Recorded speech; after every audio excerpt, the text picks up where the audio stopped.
अब 8वां अध्याय है और 8वें अध्याय में भगवान ये बतलाते हैं कि ना चाहते हुए भी सभी को जीवन में एक परीक्षा देनी पड़ती है। सभी को, हम सभी को एक परीक्षा देनी पड़ेगी और वो परीक्षा क्या है? मृत्यु। कोई नहीं चाहता है कि मृत्यु हो। मरने का नाम मत लो, मरना बुरी बला है। मरने का नाम मत लो, और कुछ नाम ले लीजिए, लेकिन मरने का नाम मत लीजिए। यदि मरने का नाम यदि कहीं ले लिया तो पंडित जी क्या ये डिप्रेसिंग टॉपिक छेड़ दिया आपने। कोई पॉजिटिव बात कीजिए, जीने की बात कीजिए। लेकिन भक्त अपने अगले क्षण में अपनी मृत्यु को देखते हैं। ये आज रात में हम सोएंगे तो उठेंगे कि नहीं उठेंगे, कोई भरोसा नहीं है। हमने भक्ति कर ली है कि नहीं की, अभी हमारी स्टेज क्या है, अभी हम क्या कर रहे हैं, क्या नहीं कर रहे हैं।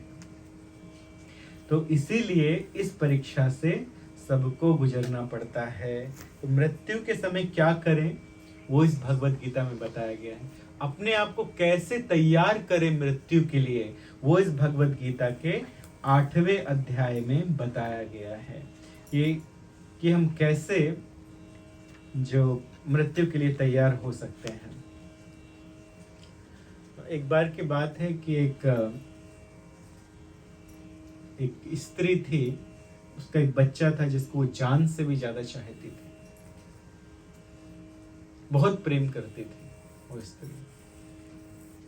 तो उस बच्चे की अकस्मात मृत्यु हो गई। तो बहुत रोने लगी, सारा गांव इकट्ठा हो गया और मरने के लिए तैयार हो गई कि ये मेरा प्राण था, ये चला गया, अब मैं कैसे जीवित रहूं। बहुत प्रेम करती थी। तो पास में एक महात्मा रहते थे, उसको पता है कि अरे ये स्त्री, इसके पुत्र की मृत्यु हो गई, अभी मरने के लिए तैयार है। तो महात्मा आए, तो महात्मा से कहते हैं कि आप तो ज्ञानी हैं, आप बहुत बड़े महात्मा हैं, आप सब कुछ दे सकते हैं, हमारे पुत्र को जिला दीजिए।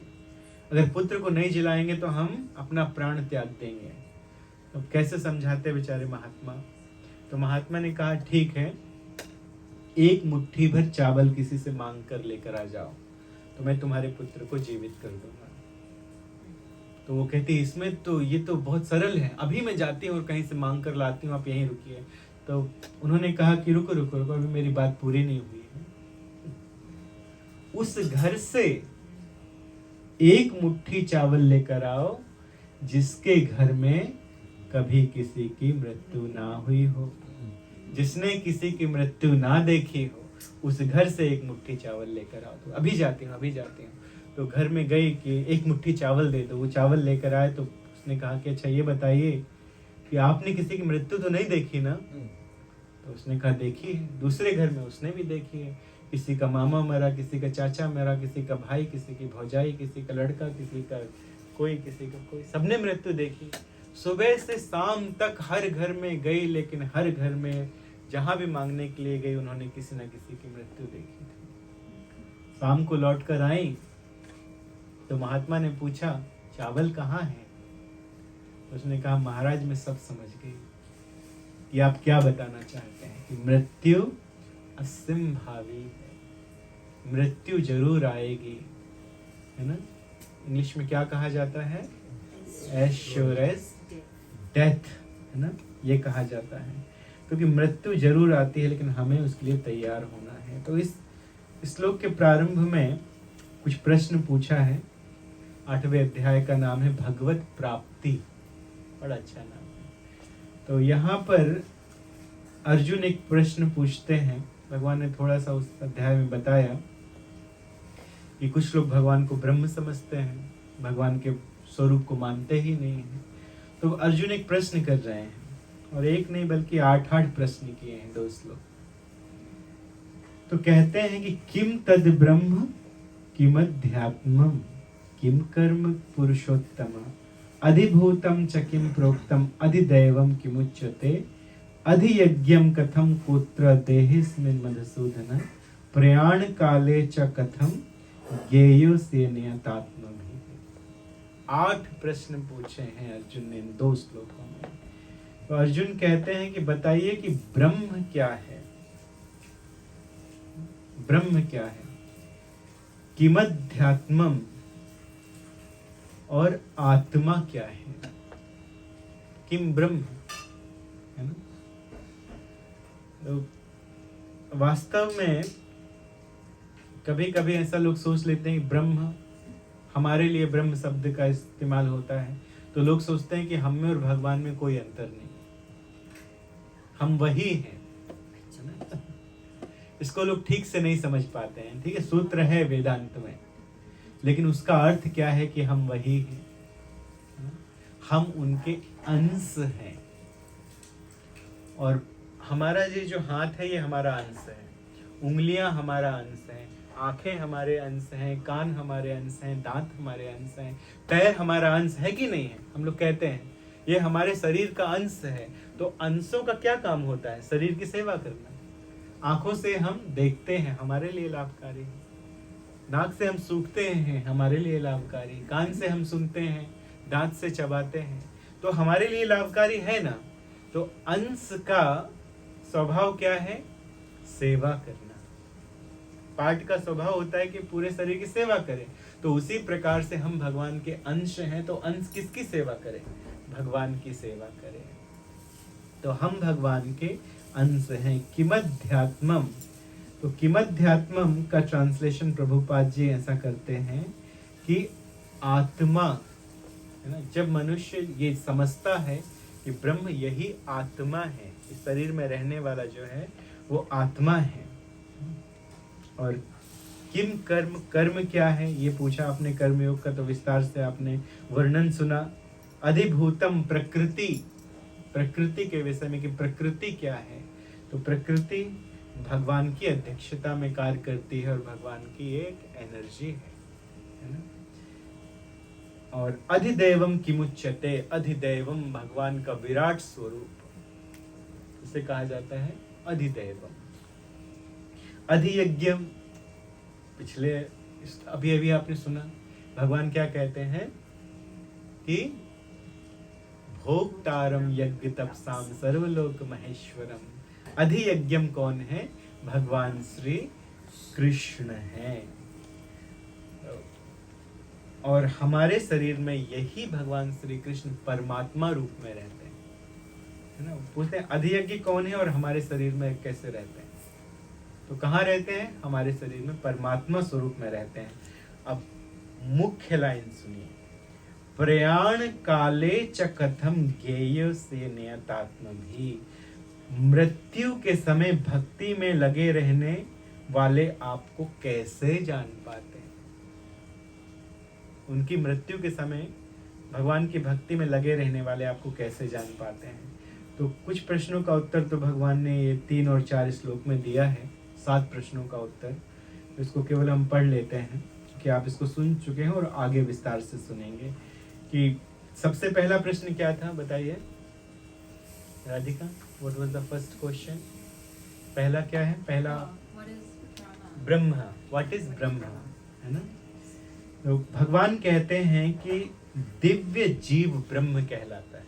What was the next question, किमध्यात्मम, उसका नित्य स्वभाव अध्यात्म या आत्म कहलाता है। किसका स्वभाव, जीव का स्वभाव क्या कहलाता है, आत्म कहलाता है ना। जीव ब्रह्म है और जीव का स्वभाव आत्म कहलाता है। और वैसे भी आत्म, हम लोग कहते हैं मैं कौन हूं, तो मैं आत्मा हूं, आत्म, है ना। कुछ लोग ऐसे हैं जो देह को ही आत्मा समझ लेते हैं, लेकिन आत्मा क्या है, जो वास्तव में जिसके कारण ये शरीर कार्य करता है, जिसके कारण हम कुछ अनुभूति करते हैं, तो उसका ब्रह्म का स्वभाव आत्मा है। ब्रह्म के कारण, ब्रह्म के स्वभाव के कारण, आत्मा की उपस्थिति के कारण ये शरीर कुछ कार्य करता है, हम कुछ कर पाते हैं, हम देख पाते हैं, हम भगवान की भक्ति कर सकते हैं शरीर के माध्यम से। फिर प्रश्न क्या था तीसरा, तीसरा प्रश्न क्या था, What are fruitive activities? कर्म क्या है ना। तो जीवों कि भौतिक शरीर से संबंधित कार्य सकाम कर्म कहलाते हैं, फ्रूटिव एक्टिविटी कहलाते हैं, है ना। हम कुछ चाहते हैं, वी वांट समथिंग, और धर्म में रहकर अगर हम लोग यज्ञ इत्यादि करके देवताओं की कृपा प्राप्त करते हैं, भगवान की कृपा प्राप्त करते हैं यज्ञों के द्वारा, तो ये सकाम कर्म कहलाते हैं, लेकिन अपनी डिजायर को पूरा करने के लिए, है ना। इस तरह से भगवान ने बहुत सारे उत्तर दिए हैं। तो आपने भगवत गीता में अभी तक आपने क्या सुना? आर्ट ऑफ लिविंग, ये सुना। क्या सुना? Art of living. अब भगवान बताते हैं आर्ट ऑफ लिविंग, कि कैसे हमें इस शरीर को छोड़ना है। अब भगवान ये बताते हैं शरीर छोड़ना भी एक आर्ट है ना। बहुत सारे सेमिनार चल रहे हैं ना, सेमिनार किस पे चलते हैं? Art of living, art of living. लेकिन भगवान अब भगवत गीता में बताते हैं art of living, art of dying, ये बताते हैं। तो ध्यान से सुनिए कि अंत काले च मामेवा स्मरण मुक्त्वा कलेवरम यह प्रयाति समद्भावम याति नास्त्यत्र संशय। अर्जुन, इसमें कोई संशय नहीं है, थोड़ा भी संशय इसमें नहीं है कि अंतः काले च मामेवा, यदि जीवन के अंत में कोई मेरा स्मरण करता है तो वो मेरे पास आता है, मेरे धाम में आता है। इसमें there is no doubt, there is no doubt। मेरा स्मरण कर, तो बहुत बढ़िया बात पता चली। अब जीवन में जब हम मरने का टाइम आएगा तो हम भगवान का नाम ले लेंगे। It's not that easy। There was a millionaire in America and he also heard the same thing, so he thought this is very easy, and then when time came he went to Vrindavan with his $1 million। he bought a nice flat, nice house, and then क्या हुआ? Time आ गया मरने का, अचानक से heart attack आ गया। उसने तो सोचा था वृंदावन में हम अंत समय भगवान का नाम ले लेंगे, लेकिन हार्ट अटैक आ गया। चलो, तो वृंदावन में शरीर छूटेगा, लेकिन था भैया अमीर, गया था $1 मिलियन के साथ, तो घर में बहुत सारे नौकर चाकर थे। तो जैसे ही हार्ट अटैक आया, नौकर चाकर डर गए, उन्होंने डॉक्टर को फोन लगाया, नंबर घुमाया, एम्बुलेंस आई टू टू टू टू करते हुए, और उसको एम्बुलेंस में डाल के दिल्ली ले जाने लगे। इसको बचाना है। और जैसे ही वृंदावन की सीमा पार हुई, राम नाम सत्य है। It's not that easy. भगवान को हम धन से प्राप्त नहीं कर सकते हैं, भगवान को हम अपने मन भौतिक बुद्धि से प्राप्त नहीं कर सकते हैं, भगवान को केवल भक्ति से प्राप्त किया जा सकता है। तो अर्जुन के मन में एक प्रश्न आया कि, अच्छा आगे का श्लोक पहले सुनिए, ये श्लोक भी कनेक्टेड है। यम यम वापी स्मरण भावम त्यजते अन्ते कलेवरम, क्या कोई भी भगवान को प्राप्त कर सकता है? अर्जुन ने एक प्रश्न किया। तो बड़ा इजी है, अंत के समय भगवान का स्मरण करके कोई भी प्राप्त। यम यम वापी स्मरण भावम त्यजते अन्ते कलेवरम तम तमेवेति कौन्तेय सदा तद्भाव भावित। नहीं अर्जुन, ऐसा नहीं। अंत काल में जो जैसा स्मरण करता है उसको वही रूप प्राप्त होता है। एक महाराज थे जिनका नाम भरत नाम के महाराज, बहुत राज्य किया, राज्य करके बड़े बड़े विद्वानों ने बताया कि किस तरह से जंगल में जाके आप संन्यास लीजिए, वानप्रस्थ लीजिए, तो वो जंगल चले गए और जाके भगवान का भजन करने लगे। तो एक दिन उन्होंने क्या देखा, एक गर्भवती हिरनी, फीमेल डियर, वो बच्चा देने वाली थी, और वो नदी के उस तरफ खड़ी थी। तब तक एक शेर आ गया, एक सिंह आ गया, एक लायन आ गया। तो उससे डर के वो कूदी दूसरी तरफ। जब दूसरी तरफ कूदी तो इतनी डरी हुई थी कि उसने वहीं पे बच्चे को जन्म दे दिया, और वो दूसरी तरफ जाके गिर के मर गई। और बीच में बच्चा कहाँ गिरा? नदी में, और बह के जाने लगा। भरत महाराज ने सोचा, महाराज भरत सोचते हैं कि ये तो इस तरह से बहेगा तो मर जाएगा, इसको बचाना चाहिए, क्योंकि इसकी माँ मर गई है, कौन इसकी रक्षा करेगा? तो अपने आश्रम में ले आए लालन करने लगे, पालन करने लगे, बड़ा हुआ तो बस वो आता था, जहाँ वो जब करते थे पास में आके बैठता था, उनके शरीर को चाटता था, आसपास घूमता था। तो अब वो सोचने लगे कि इसका मेरे अतिरिक्त कोई नहीं है, मुझे इसका पालन करना है।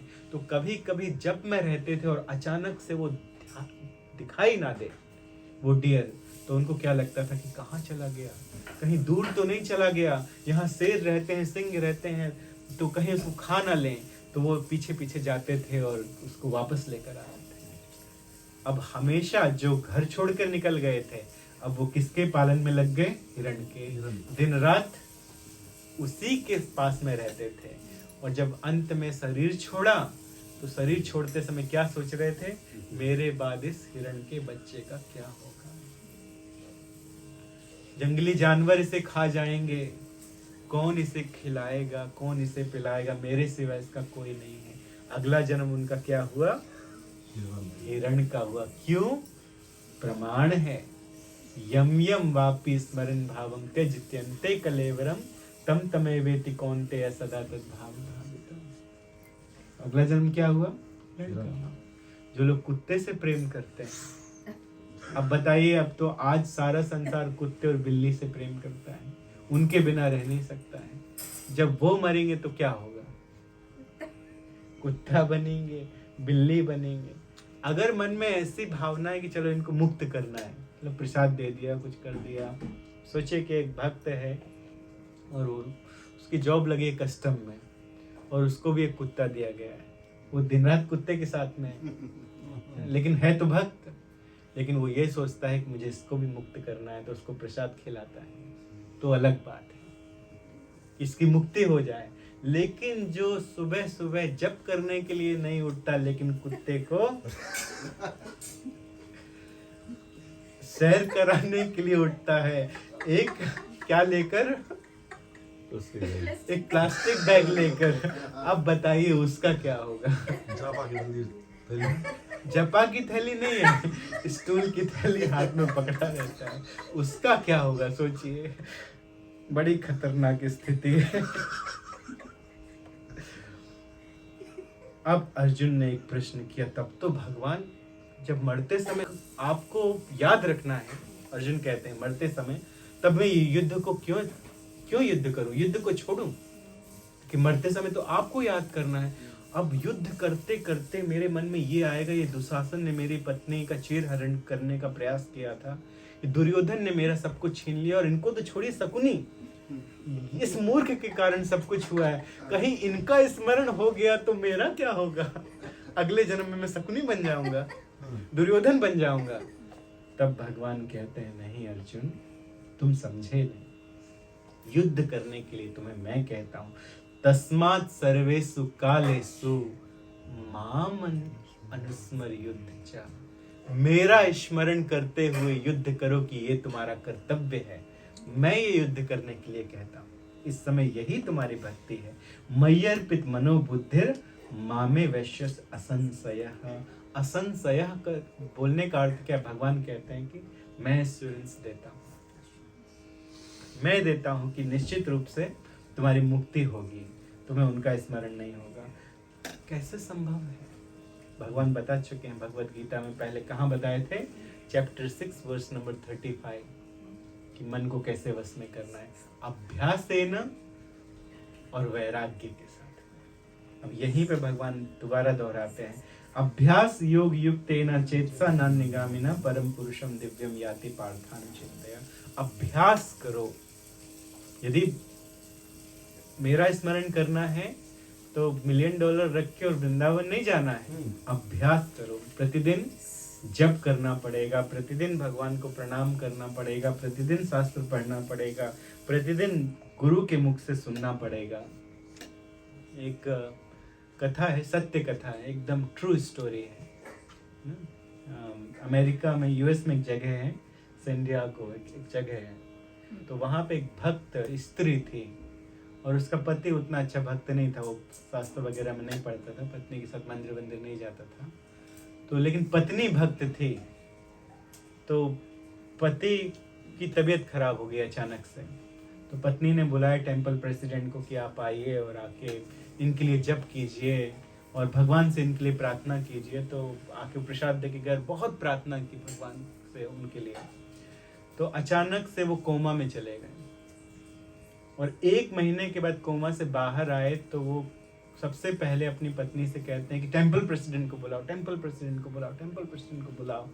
तो उसने फ़ोन किया तो कि आपको बुला रहे हैं मेरे पति को। तो उसको लगता है कि ये तो चले गए। तो जल्दी आए तो कहते हैं वो आए थे। कौन आए थे? वो लोग आए थे, 1 नहीं 4 बार आए थे, 4 बार आए थे वो लोग। तो कौन आए थे? तो हम 4 बार आए थे, हम आप यहाँ मिलने के लिए। नहीं आप नहीं, वो आए थे, 4 बार आए थे। तो पत्नी ने कहा कि हाँ मैं आपका 4 बार आती थी मैं यहाँ पे आपके लिए। नहीं वो 4 आए थे। तो वहाँ पे एक खड़ी थी, कौन? नर्स खड़ी थी। कहते हाँ हम 4 बार आते हैं आपको इंजेक्शन देने के लिए। नहीं आप नहीं, वो आए थे। तो उसने कौन आए थे? तो उसने बताया कि जब स्वरूप का वर्णन किया तो समझ गए टेम्पल प्रेसिडेंट कौन आए थे। यमदूत आए थे। तो जब पहली बार आए तो मैंने कहा, मैंने अपने हाथ ऊपर कर दिया, मैं तो कृष्ण भक्त हूँ, है ना, क्योंकि टेम्पल प्रेसिडेंट आए, प्रार्थना किए, तो मैं कृष्ण भक्त हूँ। मेरी पत्नी आपका भजन करती है ना, मेरी पत्नी आपका भजन करती है। तो वो चले गए। फिर थोड़ी टाइम को फिर से आए देखने के लिए कि भजन करते गए। तो जैसे ही वो चले गए दोबारा, तब तो मैं भजन करने लगा। मतलब बाहर से तो कोमा में था, लेकिन अंदर से भजन करने लगा, क्योंकि वो चले दोबारा आए देखने के लिए। तो फिर से मैंने हाथ ऊपर कर दिए कि नहीं मैं तो भजन करता हूँ।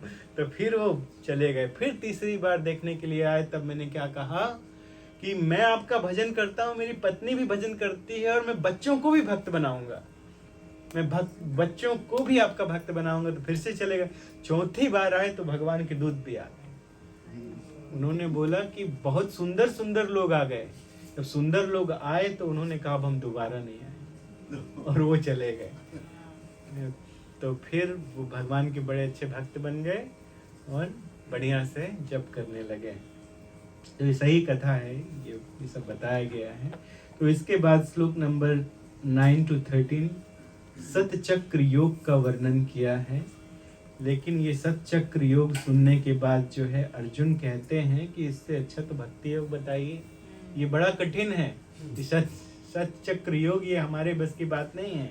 तो श्लोक नंबर 14 में फिर भक्ति योग ही सरल है। ये अनन्य चेता सततम यो माम स्मरति नित्य सह तस्याहम सुलभः पार्थ नित्य युक्तस्य योगिनः।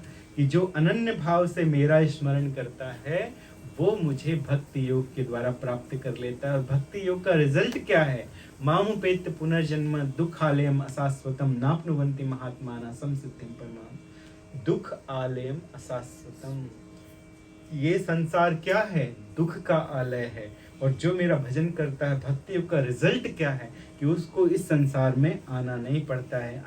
अन्यथा आ ब्रह्म भुवना लोका पुनरावर्तिनो अर्जुना।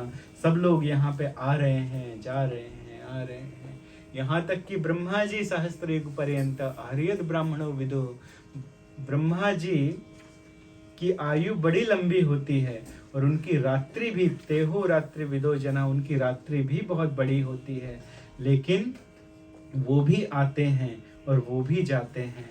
इसके बाद कुछ श्लोकों में बताया गया है कि किस प्रकार से कोई कहाँ पे शरीर छोड़ता है तो उसको कौन सा लोक प्राप्त होता है, वो कहाँ पे जाता है ना। कि इस उत्तरायण में यदि कोई शरीर छोड़ता है, शुक्ल पक्ष में कोई शरीर छोड़ता है, इस तिथि में कोई शरीर छोड़ता है, तो निश्चित रूप से वो भगवान के धाम में जाता है। और जो स्वर्ग लोक में जाता है उसका भी वर्णन किया गया है। नीचे के लोकों में कौन जाता है, कैसे समय पर शरीर छोड़ता है, तो उसकी भी व्याख्या की गई है। इसके बाद इस अध्याय के अंतिम श्लोक में भगवान क्या कहते हैं? वेदेषु यज्ञेषु तपःसु चैव दानेषु यत् पुण्यफलं प्रदिष्टम् अत्येति तत्सर्वमिदं विदित्वा योगी परम स्थानमुपैति चाद्यम्। जो व्यक्ति भक्ति मार्ग स्वीकार करता है वे वेदाध्ययन से, तपस्या से, दान से, दार्शनिक तथा सकाम कर्म करने से प्राप्त होने वाले फलों से वंचित नहीं होता। इसका अर्थ है कि उसको सारे फलों का फल मिलता है ना। जो भगवान की भक्ति करता है, इसका अर्थ है कि सारा कार्य हो गया। जो देवताओं की भक्ति करने से भी होता है वो भी हो जाता है। जैसे अर्जुन को व्यास देव जी ने कहा, महाभारत का युद्ध शुरू होने वाला है, इसलिए तुम्हें आदेश देता हूं कि स्वर्गलोक जाकर देवताओं से अस्त्रों और शस्त्रों को प्राप्त करो। तो गए तपस्या करने के लिए, तब तक एक हंटर के रूप में शिवजी आ गए उसकी परीक्षा लेने के लिए, और उसको क्या देकर गए? पशुपात्र अस्त्र देकर गए। तो जो कृष्ण के साथ में है, देवता भी प्रसन्न होते हैं। इंद्र लोक में गए, इंद्र के साथ बैठे सब देवताओं ने उनको कोई कोई अस्त्र दिए। तो जो देवताओं का भक्त होता है, देवता थोड़ा सा देते हैं और छीन लेते हैं बाद में। लेकिन जो भगवान का भक्त होता है, भगवान उसको हमेशा के लिए दे देते हैं। और कितना दे देते हैं? बहुत देते हैं। और साथ में देवता भी देते हैं, देवता भी उसे देते हैं। अष्टमो अध्यायः। अर्जुन उवाच किं तद् ब्रह्म किमध्यात्मं किं कर्म पुरुषोत्तमम् आदिभूतं च किं प्रोक्तम् आदिदैवं किमुच्यते आदियज्ञं कथं कोत्र देहेऽस्मिन् मधुसूदनः प्रयाणकाले च कथं ज्ञेयोऽसि नियतान्महि श्रीभगवानुवाच अक्षरं ब्रह्म परमं स्वभावोऽध्यात्ममुच्यते भूतभावोद्भवकारो विसर्गकर्मसमुद्भवः आदिभूतं क्षरो भावः पुरुषश्चादिदैवतम् आद्यज्ञमेवत्र देहे देहभृतं वर अन्तकाले च मामेव स्मरन् मुक्त्वा कलेवरं यः प्रयाति समद्भावं याति नास्ति अत्र संशयः यं यं वापि स्मरन् भावं त्यजति कलेवरं तं तमेवेति कौन्तेय सदा तद्भावभाविकः तस्मात् सर्वेषु कालेषु मामनुस्मरय युध्यच मय्यार्पितं मनो बुद्धिर्मामे वैश्यसि असंशयः अभ्यासयोगयुक्तेन चेतसः मान्यगामिना परमं पुरुषं दिव्यं याति पार्थानुचिन्तयन् कविं पुराणं अनुशासितारम् अहमयोनियं समनुस्मरन्त्य सर्वस्य धातारमचिन्त्यरूपम् आदित्यवर्णं तमसः परस्परम् प्रेमकाले मनसा चलेन भक्त्या युक्तो योगबलेन चैव भ्रुवोर्मध्ये ध्यानमावेश्य सम्यक् सतं परमपुरुषमुपैति दिव्यम् यदक्षरं वेदविदो वदन्ति विशन्ति यद्यतयो वितरागः यदिच्छन्तो ब्रह्मचर्यं चरन्ति तत्ते पदं सङ्ग्रहेण प्रवक्ष्ये सर्वाणि संयम्य मनोनिरोधय च मूर्धानि अधर्मः प्राणम् अस्तितो योगधारणम् ओमित्येषक्षरं ब्रह्म व्याहरं मनुस्मरन् या प्रयाति त्यजन् देहं स याति परमं गतिम् अन्यचेतसततं यो मां स्मरति निःसरन् तस्याहं सुलभभक्ता नित्ययुक्तस्य योगिनः मामुपेत्य पुनर्जन्म दुःखभयं शाश्वतं नाप्नुवन्ति महात्मानः संसिद्धिं परमं गताम् आब्रह्मभुवनलोकः पुनरावर्तिनोऽर्जुन मामुपेत्य तु कौन्तेय पुनर्जन्म न विद्यते सहस्रयुगपर्यन्तम् आर्यब्रह्मणो विदुः रात्रिं युगसहस्रान्तं ते होरात्रं जनाः अव्यक्ताव्यक्तय सर्वं प्रभवन्ति अहर्गमे रात्र्यागमे प्रलीयन्ते तत्रैव व्यक्तसमाधिके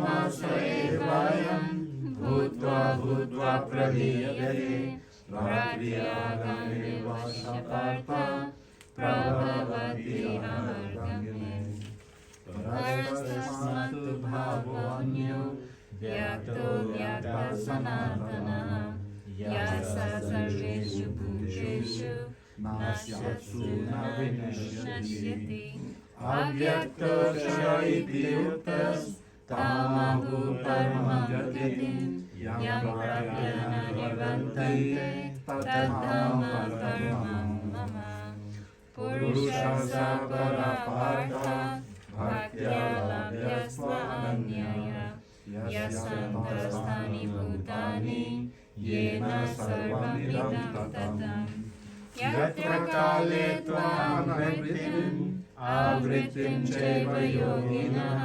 प्रयातयन्ति तं कालं व्याख्यामि भरतर्षभ अग्निज्योतिरः शुक्लः षण्मासा उत्तरायणम् तत्र प्रयात गच्छन्ति ब्रह्मविदो जनाः धूमोऽग्निस्तथा कृष्णः षण्मासा दक्षिणायनम् तत्र चन्द्रमसं ज्योतिर्योगी प्राप्य निवर्तते शुक्लकृष्णे गतिहेते जगद्भाषते मते एकयन्ति न वृत्तिम् अन्यया वर्तते पुनः नैते श्रीपादजानन् योगी मुह्यति कश्चन तस्मात् सर्वेषु कालेषु योगयुक्तो भवार्जुन वेदेषु यज्ञेषु तपस्सु चैव दानेषु यत् पुण्यफलं प्रतिष्ठम् अत्येति तत्सर्वमिदं विदित्वा योगी परं स्थानमुपैति इति श्री महाभारते सतसारस्यं संहितायां वैयासिकं भीष्मपर्वणि श्रीमद्भगवद्गीतासु उपनिषत्सु ब्रह्मविद्यायां योगशास्त्रे श्रीकृष्ण अर्जुन संवादे अक्षरब्रह्मयोगो नामस्तमोऽध्यायः। अथ नवमोऽध्यायः। श्रीभगवानुवाच इदं तु ते प्रथमं प्रवेक्ष्याम्यसूयवे ज्ञानं विज्ञानसहितं यज्ञात्वा मोक्ष्यसे शुभात् राजविद्या राजगुह्यं पवित्रमिदमुत्तमं प्रत्यक्षावगमं धर्म्यं सुसुखं कर्तुमव्ययम् अश्रद्धानां पुरुषः धर्मस्य परन्तप अप्राप्यामं निवर्तन्ते मृत्युसंसारवर्त्मनि मया ततमिदं सर्वं जगदव्यक्तमूर्तिना मत्स्थानि सर्वभूतानि न चाहं देशवस्थितः न च मत्स्थानि भूतानि पश्य मे योगमैश्वरम् भूतभिन्न च भूतस्थो मात्मा भूतभावनः यथाकाशस्थितो नित्यं वायुः सर्वत्र गो महान् तथा सर्वाणि भूतानि मत्स्थानि उपाधारय सर्वभूतानि कौन्तेय प्रकृतिं यान्ति मामिकाम् कल्पक्षय पुनस्तानि कल्पतरुविसृजाम्यहम् प्रकृतिं स्वामवस्थाप्य विसृजामि पुनः पुनः भूतावामहं कृष्णम् अवश्यं प्रकृतेः न चामन्तानि कर्माणि निबध्नन्ति धनञ्जय उदासीनवदासीनम् असक्तं तेषु कर्मसु मया ज्ञानेन प्रकृतिः श्रूयते सचराचर हेतुनानेन कौन्तेय जगद्विपरिवर्तते अजानन्ति मूढा मनुष्यं तन्ममाश्रिताम् परं भावम् अजानन्तो मां भूतमहेश्वरम् मोघशमोघकर्माणो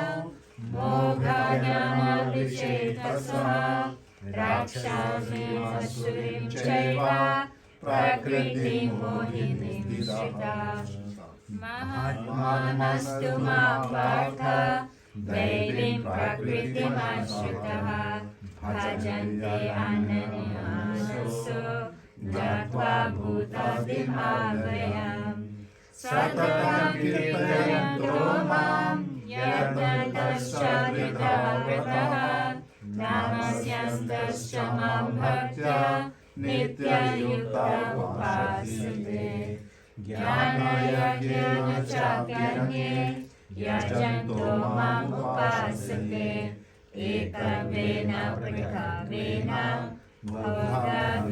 भोगविषदोमुखम् अहं क्रतुरहं यज्ञं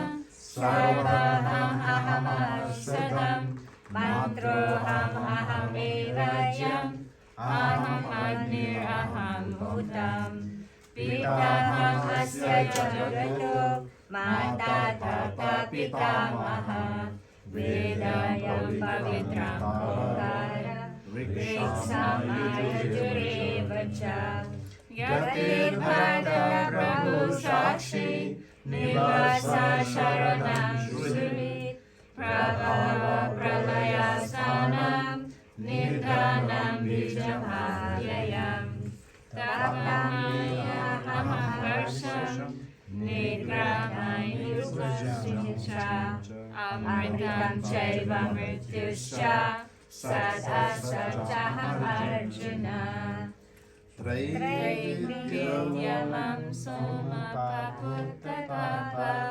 यज्ञे विश्वास्वर्गतिं प्रगयन्ते ते पुण्यमसते सुरेन्द्रलोकम् अश्नन्ति दिव्यन्ति देवभोगम् ते तं भुक्त्वा स्वर्गलोकं विशेषम् क्षीणपुण्ये मर्त्यलोकं विशन्ति एवं त्रयीधर्ममनुप्रपन्ना गतागतं कामकामलभन्ते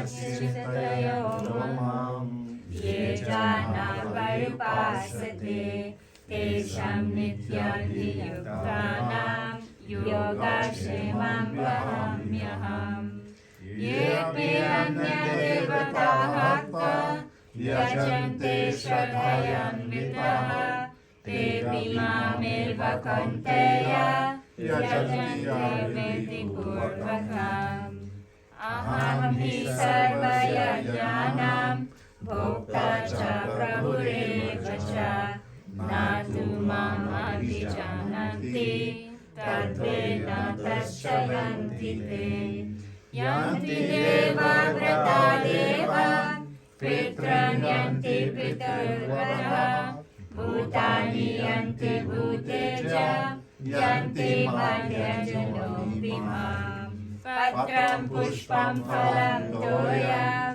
यो मे भक्त्या प्रयच्छति तदहं भक्त्या अश्नामि प्रयतात्मनः यत्करोषि यदश्नासि यज्जुहोषि ददासि यत्तपस्यासि कौन्तेय तत्कुरुष्व मदर्पणम् शुभाशुभं फलमेवं मोक्षस्य कर्मबन्धनं संन्यासा योगयुक्तात्मा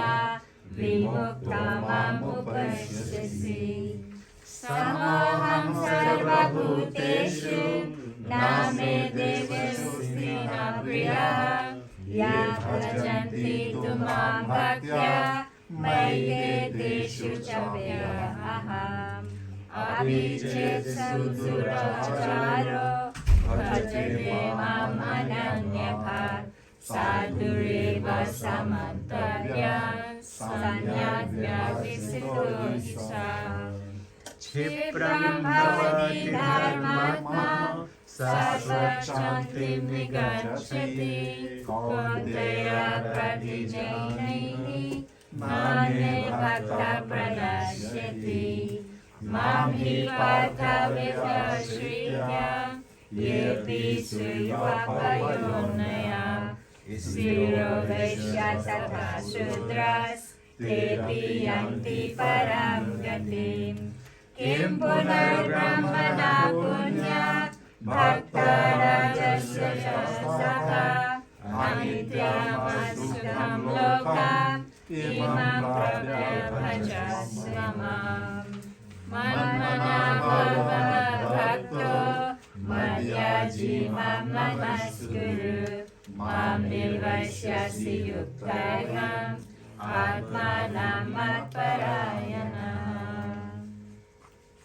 इति श्रीमहाभारते शतसहस्रं संहितायां वैयासिक्यं भीष्मपर्वणि श्रीमद्भगवद्गीतासु उपनिषत्सु ब्रह्मविद्यायां योगशास्त्रे श्रीकृष्ण अर्जुन संवादे राजविद्या राजगुण्या योगो नाम नवाध्यायः।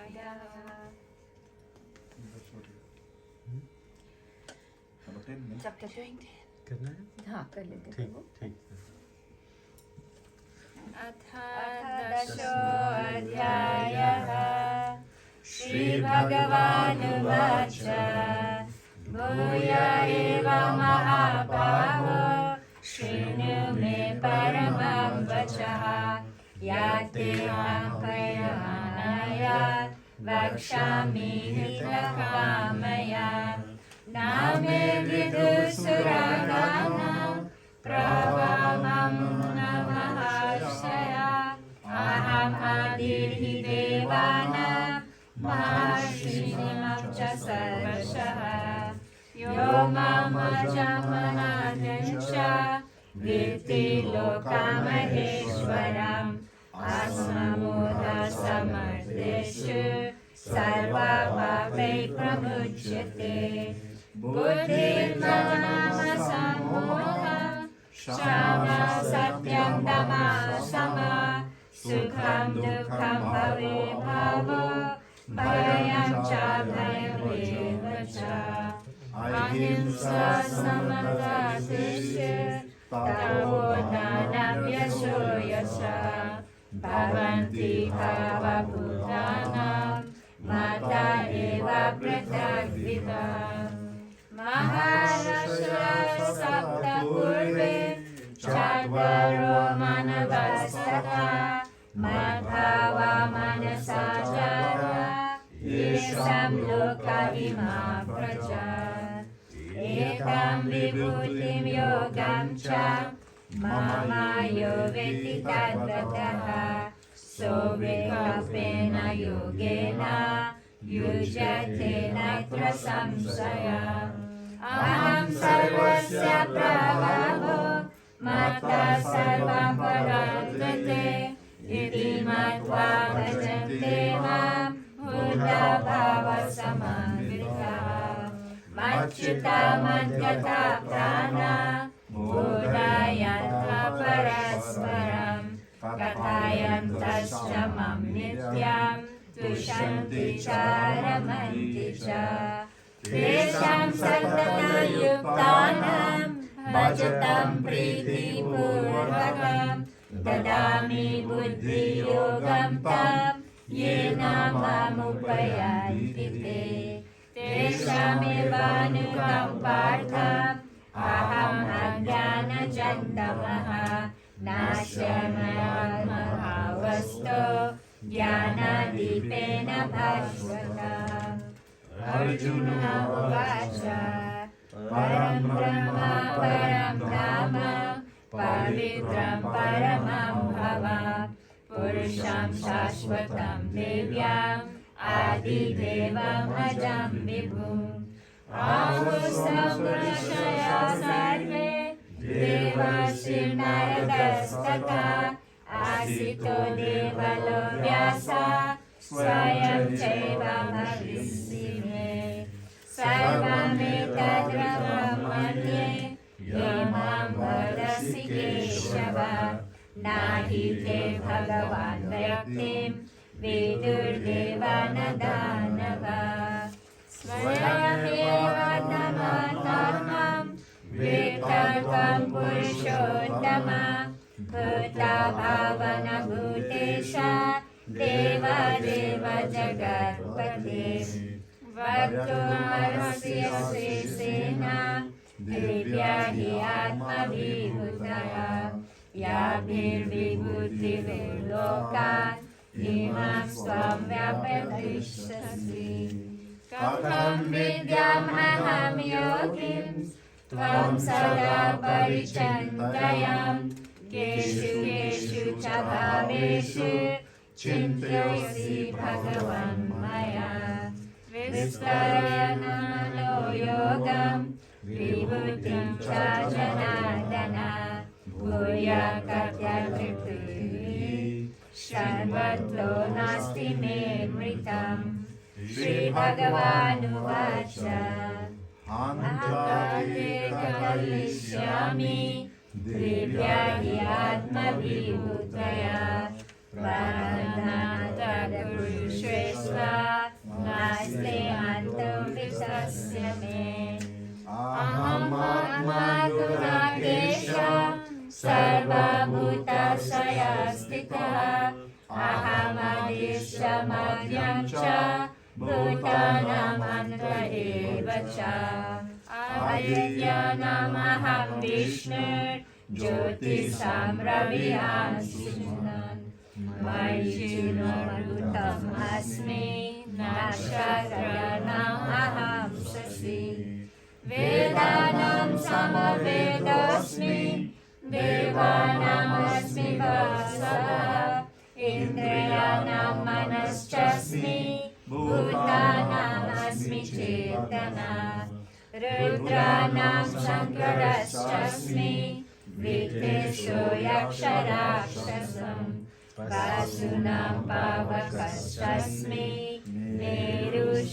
मेरुशिखरमहम् पुरुदर्शं च मुख्यानां विधिपार्थ बृहस्पतिं सेनानीनाम् अहं स्कन्दं सरसम् अस्मि सररा महर्षीणां भृगुराहं गिराम् अस्मि एकमक्षरं यज्ञानां च यज्ञोऽस्मि स्थावराणां हिमालया अश्वत्था सर्ववृक्षाणां देवर्षीणां च नारद गन्धर्वाणां चित्ररथः सिद्धानां कपिलो मुनिः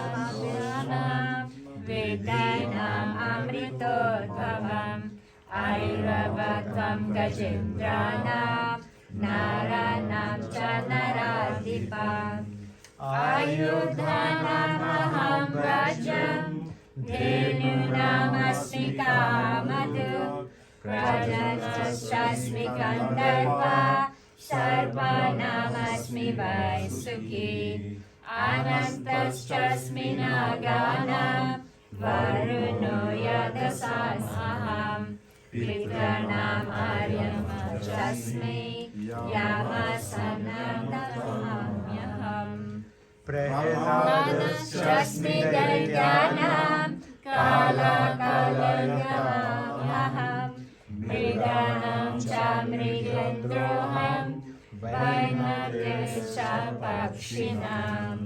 पावनपर्वतमस्मि रामशास्त्रावृताम् अहम् जासनमकरश्चास्मि श्रोत्रसः अस्मि जानवी सर्गाणामभिरन्तश्च मध्यं चैवाहमर्जुन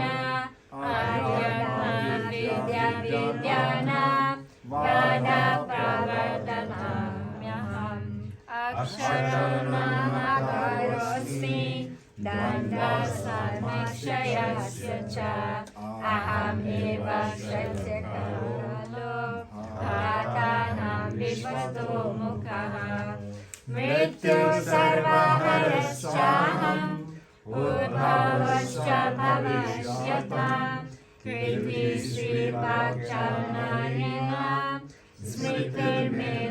स्मृतिर्मेधाविदशमा बृहत्साम तथा सामः गायत्री छन्दसाम् अहम् मासानां मृगशिशोऽहम् ऋतूनां कुष्मकरः दूतं च यदहमस्मि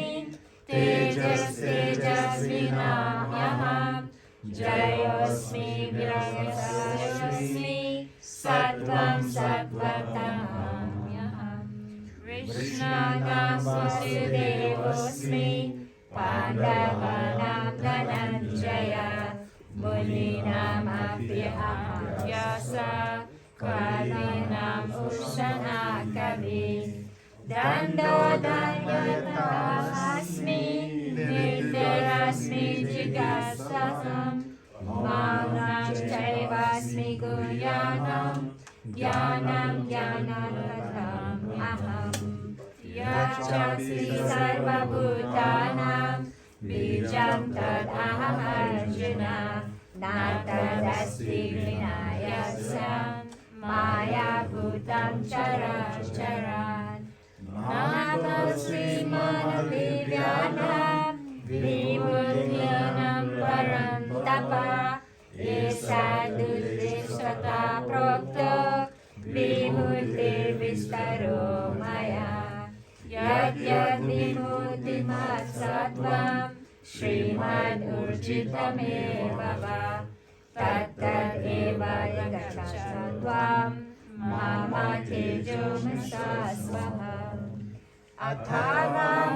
अथावायुर्वेदेन किं योगेन तदर्जुन इष्टाभ्यायमिदं कृष्णम् एकादशेन स्थितो जगत् इति श्रीमहाभारते शतसहस्रयां संहितायां वैयासिक्यां भीष्मपर्वणि श्रीमद्भगवद्गीतासु उपनिषत्सु ब्रह्मविद्यायां योगशास्त्रे श्रीकृष्णार्जुनसंवादे विभूतियोगो नाम 10मोऽध्यायः।